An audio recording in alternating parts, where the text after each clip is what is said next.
When Donald Trump talks about anything having to do with the economy, taxes, trade, tariffs, inflation, it's like he's using a random word generator powered by a MAGA chip inside.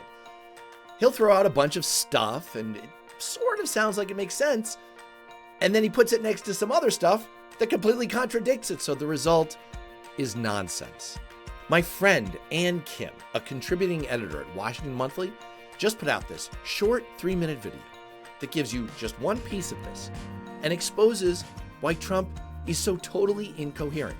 So, in the next couple of months, when all the news out of Washington is going to be about Trump's plan for massive tax cuts for the rich, alongside his plan for tariffs, you'll know why this whole thing is so completely dumb. Donald Trump likes to talk a good game about making other countries pay their bills. We're going to make them pay for that wall. NATO countries have to pay up. He's also obsessed with what he thinks the United States owes other nations on trade. We have almost an $800 billion a year trade deficit. So if he's that concerned about U.S. economic independence, it's a little strange that he's pushing tax cuts that will put us in debt to the rest of the world by trillions of dollars.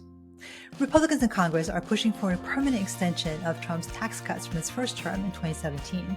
They'll cost at least $4.6 trillion over 10 years, and because we currently don't have the money to pay for it, they'll have to be financed by other countries, like China. The U.S. government spends a lot more money than it collects. In 2024, for example, according to the Congressional Budget Office, federal spending totaled about $6.8 trillion, but it only collected about $4.9 trillion in revenues, like from taxes, which meant a deficit of $1.9 trillion just in 2024. These deficits have been piling up year after year, and the cumulative burden is our national debt. As of September 2024, our national debt was nearly $35.5 trillion. As of March 1, it was already over $36 trillion.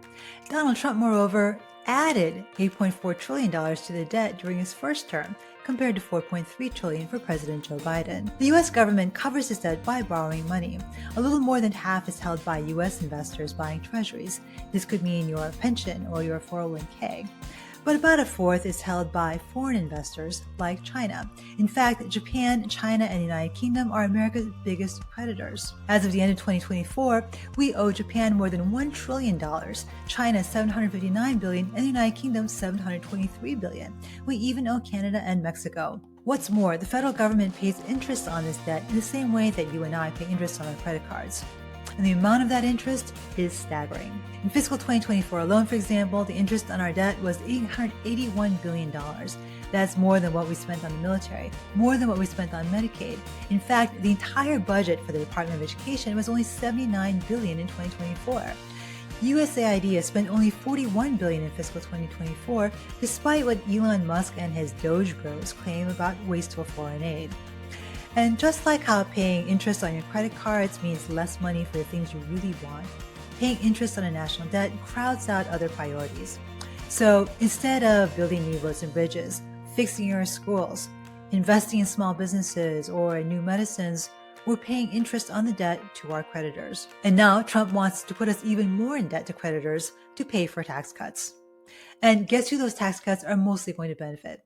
That's right, these guys. According to the University of Pennsylvania's Wharton School, someone in the top 0.1% will get an average tax cut of more than $330,000 in 2025, compared to just $265 for someone in the bottom quarter of households.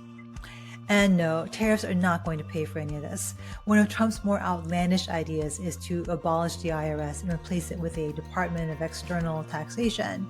If you think that sounds gimmicky and weird, that's because it is.